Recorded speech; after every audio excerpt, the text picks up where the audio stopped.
Man, you come right out of a comic book. Pulp to Pixel Media. Exploring the media multiverse of geek culture. He meddled in things potentially. Hello, I'm Gotham Shran, creator of the science fantasy comic The Last Earth. I'd like to welcome you to my speed drawing and art process videos. Each week, I'll take you behind the scenes in the creation of my weekly comic strip. If you like this video and wish to be informed when new videos drop, then make sure to like, follow, and subscribe to stay up to date. All right, and welcome back. Issue 2 cover art. So, if you have had a chance, check out one of my previous videos, the unboxing of my first Ashcan, which covers the first 16 panels, the first 4 weeks of The Last Earth. So we're into week 5, which is going to start my next month of Last Earth strips. So for that, I started this with a new cover. Right now, what you can see on the screen is me working with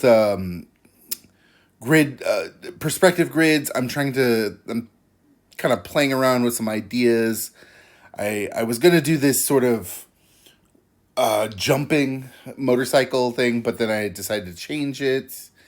And as you can see, I even flipped the idea of the tentacles in this that were going to be coming. Now, those are significant, and you'll see those later in future parts of this story. But here we have my first actual whole cloth cover. My previous cover was referencing and highly homage of the Akira bike slide, Kaneda bike slide. And here I wanted to do a completely original cover. So we have our hero again, the Sir Steelheart, and under some sort of monstrous peril, as it were. So this was a lot of fun. Took me a while to do this cover, but I really enjoyed it. I really felt I was pushing myself, especially with the, you can see the text in the back.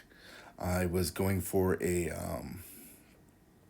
I've been really practicing my hand lettering, and I really want to get good at doing lettering as the art within the piece, and also even just the lettering for word balloons and sort of dialogue boxes. So this was, this cover was also part of that too. And I just felt it was a nice striking design. I like the color on this one as well. I really like the color. And I'm looking forward to seeing how this prints.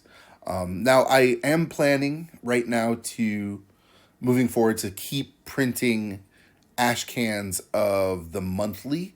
So create little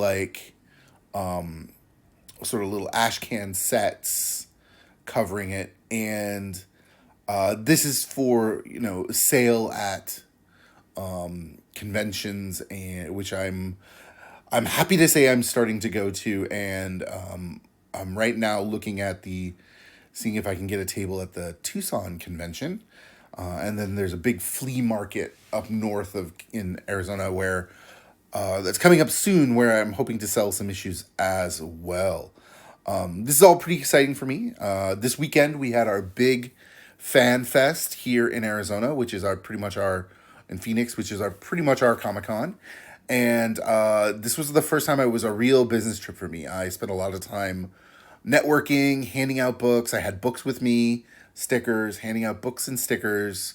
The big news in there is I got to network with a lot of the retailers in town about, getting my books into their shops, or at the very least being able to, table at their shops for an event to, promote my book and promote my work. So that was really good. Learned a little about crowdfunding from Brian Polito, of Chaos Comics. He had a panel, but although Coffin Comics now, but Lady Death, Evil Ernie fame. And they do a lot of crowdfunding for their books, so I got a lot of knowledge of that. And the other big thing was I got a portfolio review from Dan DiDio. He is doing editing work over at Frank Miller Presents, and they were looking for pencilers. Now, this was pretty serendipitous. I did not know that was the case, but after the first day, I went for all 3 days of the convention, and after the first day, I was going through the programs, and I saw that he had that. So I pretty much got all my Bristol boards together and my sample books and stuff, and I had a review with him. Very good. He did not offer me a job on the spot or anything like that, so no Cinderella story there, but did give me some great feedback on the storytelling and pacing and just how to a little more care for panel structure and character work. So all things that I was thinking about myself, but very appreciative of the time he put into it to give me that. And for me, that was part of the big, the classic comic experience as an up and comer, is to get those portfolio reviews. And everyone talks about how generous artists are and makers and creators with their time in this, and it's because we really understand, I feel like, that this is an industry that we need people making stuff in. All right, so here we have the part of the story. Oh, this is the shortest panel. So I went crazy with my spotted blacks on this, so it did not take too much to do, and was done in a sec. That being said, this panel 20, is going to be a bit of a long one. I drew this one like crazy, getting very patterned, really relying more on just my ink work rather than screen tone brushes or anything like that, but straight the ink brush. I am drawing in Adobe Fresco I'm not sure if I mentioned that before, and I have a series of brushes I like to use. Particularly, I have there's a Belgian comics brush that is probably my primary brush that I like to use.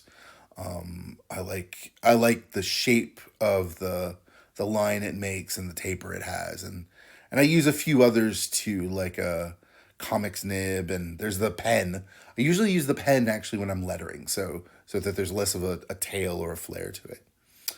And this panel too, if you'll notice, this is really, and the last panel are really something you're going to see now moving through the next big part of this series, is a lot of black space and a lot of spotting blacks as he's effectively going through a cavern system. This whole first story is very much a D&D dungeon delve, thematically and plot wise for this character as my introduction for Steelheart. So I wanted to kind of have like almost like a Conan-esque, on an adventure, or more. I would say that this whole opening sequence, now that we get him into the cave and